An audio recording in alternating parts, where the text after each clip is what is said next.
একটা বড় কেউ কিন্তু এটা দেখছে না যে লিমি কিভাবে। লিমি এখন বিয়ে করতে চায় না। লিমি জানেও না যে ওর মেয়ে কোথায় চলছে। আমার ছবি তুলে দিবে? কবে তুলবে? কেন, আজ তোমার আমার জন্য সময় নেই? হে আল্লাহ, আপনি এই ছেলেকে একদম পুরোপুরি ভালো করে দিন। ওকে একদম এমন মানুষ করে দিন যাতে দুনিয়াতেও ওকে সবাই ভালোবাসে, আবার পরকালেও ও যেন শান্তি পায়। তোমরা নাকি আমার বিয়ে ঠিক করে ফেলেছো? তুই যে তোকে বলে দিয়েছে।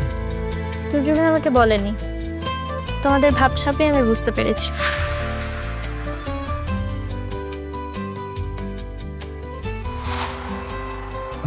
নিদান ভাই, তুর্যকে দিয়ে আপনাকে এই সন্ধ্যাবেলা ডাকিয়ে এনেছি, আপনি কিছু মনে করেন? না না, কিছু বলেন ভাই, বলেন কি বলবেন। ভাই, আমার স্ত্রী যা করেছে সেজন্য আমি লজ্জিত, দুঃখিত। নিদান ভাই, ওই কথা বলার জন্য আমি আপনাকে ডাকিনি। আপনি প্লিজ আমাকে লজ্জা দিবেন না। আমি আসলে আপনাকে অন্য একটা কথা বলার জন্য ডেকেছি। মানে আমরা দুজন তো ভাইরা ভাই। আমি আপনাকে যে কথাগুলো বলবো সেটা আমাদের দুজনের মধ্যেই থাকবে। এখন আপনি অনুমতি দিলে আমি কথাটা আপনাকে বলি। বলেন ভাই। মানে লিমি চাচ্ছে না ওর এখন বিয়ে হোক, আমাদের আবরারকে বলেছে। বলেন কি ভাই? জি, আমরা সবাই মিলে তো ওর বিয়ের ব্যবস্থা করছি, কিন্তু আমরা তো ওকে একবারও জিজ্ঞাসা করিনি যে ও বিয়ে করতে চায় কি। তা তো হ্যাঁ, জিজ্ঞেস করিনি তো। ভাই, আপনি আমাকে জানিয়ে ভালোই করেছেন। আমার মেয়েকে তো আমি চিনি, ওর অমতে চুপচাপ বিয়ে দিয়ে দিলে ও তো মনের আক্ষেপটা ভেতরেই থেকে যেত। ঠিক আছে ভাইজান, আপনি ভালো করেছেন আমাকে জানিয়ে। তাহলে নিদান ভাই, আপনি লিমির বিয়েটা এখন বন্ধ করে দেন। হ্যাঁ, আমি পিছিয়ে দেবো। আমি এখন আমার মেয়ের বিয়ে দেবো না, ও পড়ুক, তারপরে ওর বিয়ের কথা ভাবা যাবে।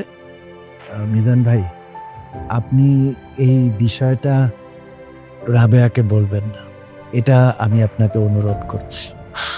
হ্যাঁ ঠিক আছে।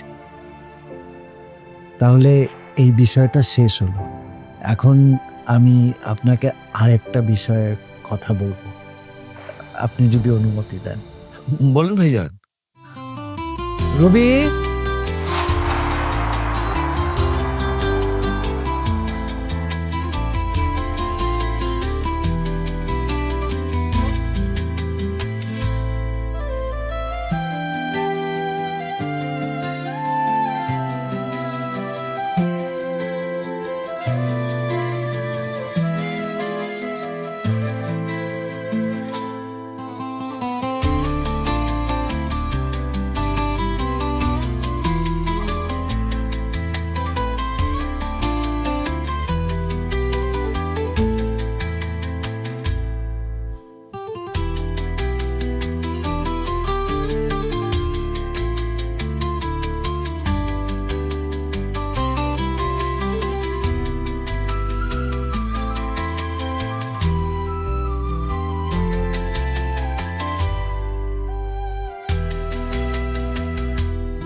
রবি। আসসালামু আলাইকুম মিজান ভাই। ওয়ালাইকুম আসসালাম আব্বা। রবি, তোমার মনের কথাটা মিজান ভাইকে বলো। কি মনের কথা? মিজান ভাই, আমরা পৈতৃক সূত্রে একটা জমি পেয়েছি। আব্বা মারা যাওয়ার আগে আমাদের দুই বোনের নামে 6 কাঠার একটা প্লট রেখে গেছেন। হ্যাঁ, সেটা তো আমার মাথায় আছে। ওটা কি ভাগাভাগি করতে চাচ্ছেন? বলেন, তাহলে আমি ব্যবস্থা করি। না মিজান ভাই, আমি চাই ওটা আমার বোনের নামে লিখে দিতে। বলেন কি, আপনি আপনার সম্পত্তি রাবেয়ার নামে লিখে দেবেন? মিজান ভাই, তুর্য ওকে বলেছে একটা লোক কিভাবে আপনার কষ্টের টাকা নিয়ে বিদেশে পালিয়ে গেছে।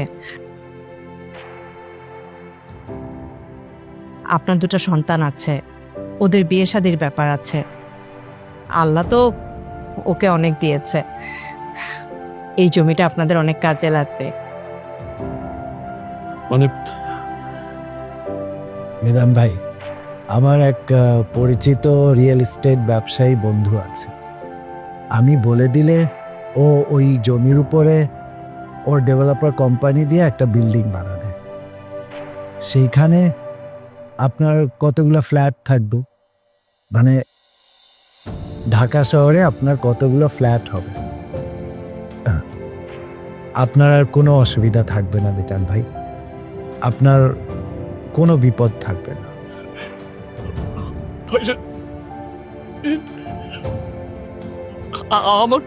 আমাদের আপনার প্রতি বিপদে এগিয়ে এসেছে, আমরা আপনাদের জন্য কিচ্ছু করতে পারি। আল্লাহ আপনাদের আরো দিন, উন্নতি দিন, সুখ দিন, শান্তি দিন। নিদান ভাই, কি বলছেন? কিছু করতে পারেননি? এত বিশ্বস্ত একটা ছেলে আপনি আমাদের কাছে পাঠিয়েছেন, মানে এত বিশ্বস্ত ছেলে এই যুগে পাওয়া যায়? তুর্য আমাদের অফিসে কাজ করে, দেখেন সেই জন্য আমি আজকে অফিসে যাইনি। আমি জানি তুর্য সব কিছু সামলে নি। আর আমরা তো আত্মীয়, আত্মীয়ই তো বিপদে আত্মীয়র কাজে আসে। আত্মীয় শব্দটার মধ্যে আত্মা আছে, আমরা আত্মার সম্পর্কের বন্ধনে আবদ্ধ। নিদান ভাই, আপনি কান্না বন্ধ করেন তো। চলেন এখন আমরা ভিতরে যাব, খাওয়া দাওয়া করব। চলেন চল। চলেন, আসুন, চল চল চল।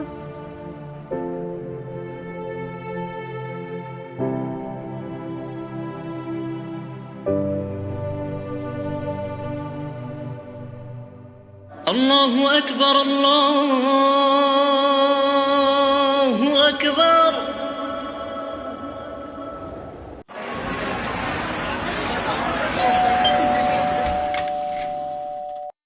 ভাবি, মিজান ভাই আর তুর্য কোথায়? তুর্য তো অফিস থেকে এখনো ফেরেনি, আর মিজান একটু বাইরে গেছে। ভাবি, আজকে আমি লিমিকে আংটি পরাতে এসেছি। লিমিকে আংটি পরাতে এসেছেন? হ্যাঁ ভাবি, আমি আগেই বলিনি, আমি অনেক অনেক দুঃখিত। আসলে আমার ছেলে ইমরান আপনার মেয়েকে এতটা যে চায় সেটা আমি বুঝতে পারিনি। আসলে আমার ছেলে জীবনে কোনো দিন আমার কাছে আবদার করেনি, কোনোদিন এটাও বলেনি যে মা এটা লাগবে ওটা লাগবে। আর বিশ্বাস করেন, কোনোদিন আমাকে জ্বালাতন করেনি। কিন্তু জীবনে প্রথমবার আমার ছেলে কোনো কিছুর জন্য আবদার করেছে, আর সেটা যদি আমি পূরণ করতে না পারি তাহলে কি হয় বলেন ভাবি? আর আপনি আমার ছেলেকেও বলেছেন যে আমি যদি আবার বিয়ের প্রস্তাব নিয়ে আসি তাহলে আপনি আপত্তি করবেন না। আর সেই সূত্র ধরেই আমি আজকে লিমিকে আংটি পরাতে এসেছি। কিন্তু মিজান তুর্য ওরা কেউ তো বাসায় নেই। তাতে কি হয়েছে? ওরা তো ব্যাপারটা জানে, তাই না? হ্যাঁ, তা অবশ্য জানে। তাহলে তো কোনো আপত্তি দেখছি না, আর কোনো সমস্যাও হচ্ছে না। কিন্তু আপনি যদি বলেন তাহলে আমি অন্যদিন আসি, যেদিন ওনারা দুজন বাসায় থাকবে ওদিন আসি। না না ভাবি, সেটার দরকার হবে না। আর আমি নিজে আপনাকে একবার ফিরিয়ে দিয়েছি, দ্বিতীয়বার আর আমি ফেরাতে চাই না। আপনি একটু অপেক্ষা করেন, আমি লিমিকে ডাকছি। লিমি, লিমি, এদিকে আয় তো মা। আয়। ওয়ালাইকুম সালাম মা। এসব ঠিক আছে, বস।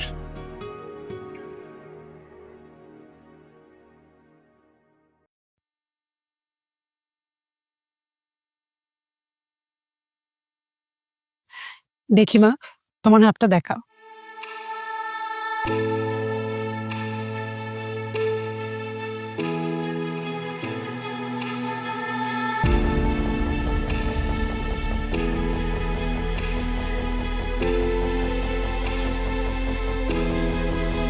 এই আংটিটা ইমরানের দাদি আমাকে পরিয়ে দিয়েছিলেন, আজ আমি তোমাকে পরিয়ে দিলাম। শোনো মা, লোকে নানান কথা বলবে, কিন্তু ওসব আমি কিছুই ভাবি না। তুমি ছোটবেলা থেকে আমাদের সামনে বড় হয়েছো, তুমি কেমন আমরা তোমাকে চিনি। এই আংটিটা তোমাকে পরিয়ে দিলাম, আর এই নাও, এটা রাখো রাখো। ভাবি, আমরা কিন্তু ওদের বিয়েতে কোনো তাড়াহুড়ো করব না। আমরা দু পরিবার মিলে সময় বের করে তারপর ওদের বিয়েটা দিব, ততদিনে সে পড়তে থাকো। আজ তাহলে আসি। আর লিমি মামনি, তুমি কিন্তু খুব ভালো ছাত্রী, মনোযোগ দিয়ে পড়াশোনা করবে, বুঝলে? ভাবি তাহলে উঠি। ভাবি একটু কিছু মুখে দিয়ে যায়। না না ভাবি, লিমি মামনিকে তো এখন থেকে প্রতিদিনই আমার দেখতে হবে, আসতে হবে, তখন খাওয়া দাওয়া হবে। আজ না ভাবি, আজ তাহলে আমি উঠি। আচ্ছা ঠিক। আসসালামু আলাইকুম। ওয়েলকাম।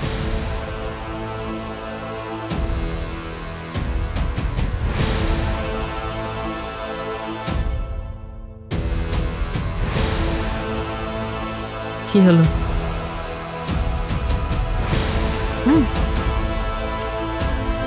কি হয়েছে? এটা তো ভালো হয়েছে মা,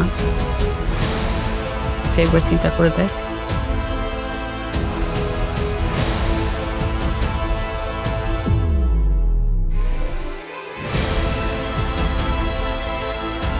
মন খারাপ করিস না,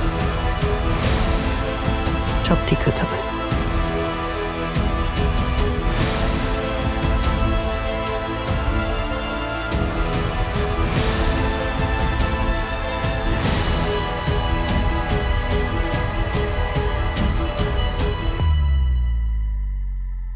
চুমতে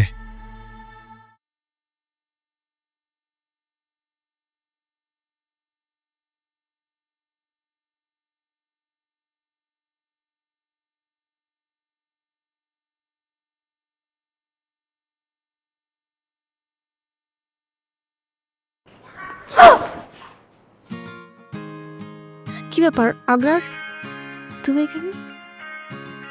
তুমি এখানে এত রাতে কি করো? শুনলাম বাড়িতে নাকি বাটারস্কচ আইসক্রিম আনা হয়েছে, তাই খেতে আসলাম। আমি তো ভেবেছিলাম যে চোর আসছে একদম, এখন তো মাথাটা বরাবর একটা, সরি বাড়ি দিতাম না। চাদর দিয়ে কি করো? শীত করছিল। মানে এই গরমের ভিতরে তোমার শীত লাগছে? করছিল, কি করবো এখন, খাই। শীত লাগছে না, আইসক্রিম খাবো? খাও। বিসমিল্লাহ। এত মজা, খাবে তুমি? স্ট্রিং ডায়েটে আছে। ঠিক আছে, না খেলা, আমি খাই। আইসক্রিম খেতে আমার এত ভালো লাগে, প্রচুর মজা, পুরোটা আমি একাই শেষ করতে পারবো। আচ্ছা রিয়া, জীবনে কিছু কিছু কাজ দুইবার করা খারাপ না, বুঝছো? যেমন ধরো, এই যে তুমি আমাকে আইসক্রিমটা সাধলে, আরেকবার সাধতেই পারতে।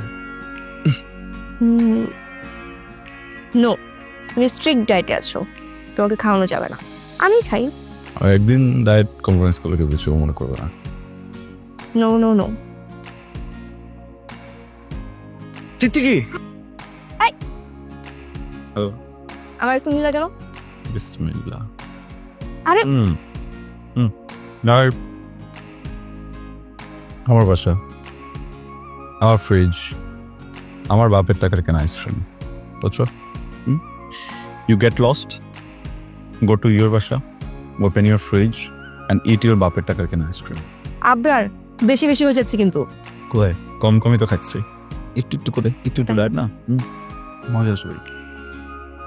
তাই এখন আইসক্রিমের ক্ষেত্রে নো কম্প্রোমাইজ। আইসক্রিম দিবে কিনা বলো?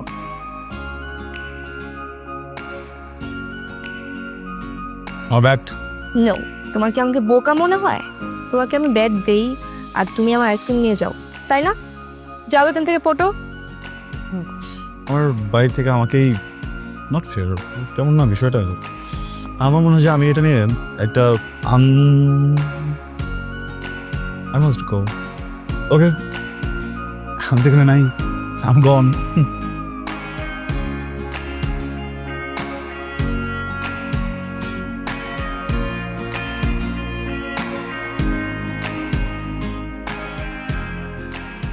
আমি ছিলাম না বাসায়, তুমি কেন এই কাজটা করেছো?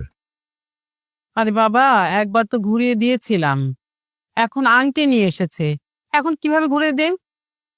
তুমি আমাকে তো একটা কল করতে পারতে। তোমাকে কল করেছিলাম, তুমি বলেছো তোমার আসতে দেরি হবে। হ্যাঁ বলেছিলাম, কিন্তু আমার যত কাজই থাক আমাকে কল দিলে তো আমি চলে আসতাম। আমাকে কল দিয়ে তো একটা পরামর্শ নিতে পারতে। পরিস্থিতিটা তো সেরকম ছিল না। দেখো রাবে, আমরা সবকিছু করছি, কিন্তু একবারও লিমির মতামত নিচ্ছি না। ও কি চায় সেটা তো আমাদের জিজ্ঞেস করা উচিত, আমরা তো সেটা জিজ্ঞেস করিনি। আমাদের মেয়েকে আমরা যেখানেই দেব ও সেখানেই বিয়ে করবে। আমি অভিভাবক হিসেবে, বাবা হিসেবে এটা করতে পারি না। কাল সকালে আমাকে জিজ্ঞেস করবো এ বিয়ে করতে চাই কিনা। এসব তুমি এখন কি বলছো? যখন আমি তোমাকে বলতাম তখন তো তুমি এসব বলতে না। তখন আমার ভাবনায় আসছিল না, এখন আসছে। এখন যদি লিমি না বলে তাহলে তো রূপা ভাবিকে আমাকে না বলতে হবে, তখন তার সাথে আমার সম্পর্কটা নষ্ট হয়ে যাবে। সম্পর্ক নষ্ট হলেও আমি তো ওর উপরে এটা চাপিয়ে দিতে পারবো না। তো হুট করে তোমার মতামত এভাবে বদলালো কিভাবে বলো তো? ঠিক যেভাবে তুমি তোমার মেয়ের বিয়ে দিতে চাওনি, এখন দিতে চাও, আমার মতামত ঠিক সেভাবেই পাল্টেছে। যাক, এসব কথা বাদ দাও। তোমার জন্য একটা সুসংবাদ আছে। কি খুশি সংবাদ? রুবি আপা তার ওয়ারিশে কোনো ইচ্ছে নেই, তোমার নামে তার সম্পত্তি সে লিখে দিতে চায়। কি দরকার? ওনাদের আল্লাহ এত দিয়েছেন আর ওনারা নিতে চেয়েছেন না। দুলাভাই তো আমাকে উইলিংলি বললো যে তার পরিচিত একজন ডেভেলপার দিয়ে তোমার ওই জায়গাতে ভবন নির্মাণের ব্যবস্থা করে দেবে, অনেক ফ্ল্যাট হবে। এসবের কোনো দরকার নেই। কেন? কেন আবার? আমি বলছি তাই, আমাদের কারো করুণার দরকার নেই। রাবেয়া, তোর সমস্যা কি বলতো? ওদের অবদান এই পরিবারে কত তুমি জানো? এই যুগে এই ধরনের আত্মীয় পাওয়া তো ভাগ্যের ব্যাপার। আশ্চর্য, ওনারা আমাদের ভালো করতে চায় আর তুমি সেটা নিতে চাও না। তোমার সব দিক ভালো, কিন্তু এই একটা দিক খুব খারাপ। আমি এত কিছু জানি না। দেখো মিজান, এত বছরে আমি তোমার কাছে কোনোদিন কিছু চাইনি, কিন্তু আজকে তোমাকে আমি একটা অনুরোধ করব। আমাদের এসবের কোনো দরকার নেই। রুবির সম্পত্তি নিয়ে থাকবে আর আমি আমারটুকু। আর আমারটুকু আমি ডেভেলপারকে দিব নাকি টিনের ঘর তুলে থাকবো সেটা আমার মরেছে। এসব নিয়ে আর কোনো কথা বলতে চাই না। আজ রাতে এই বিষয়ে আর কথা না বলি, অন্যদিন আলাপ করা যাবে। পরে আলাপ করলেও আমার একই উত্তর থাকবে।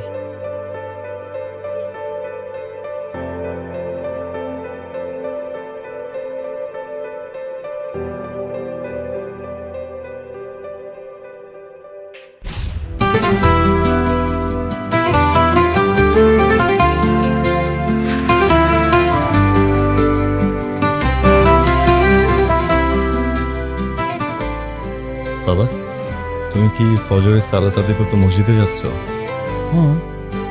আমিও যাব। আমাদের সন্তানদেরকে মানুষের মতো মানুষ করার জন্য আমরা স্কুলে পাঠাই, সেই সাথে তাদের মাঝে আরো একটা জিনিস প্রবেশ করানো উচিত।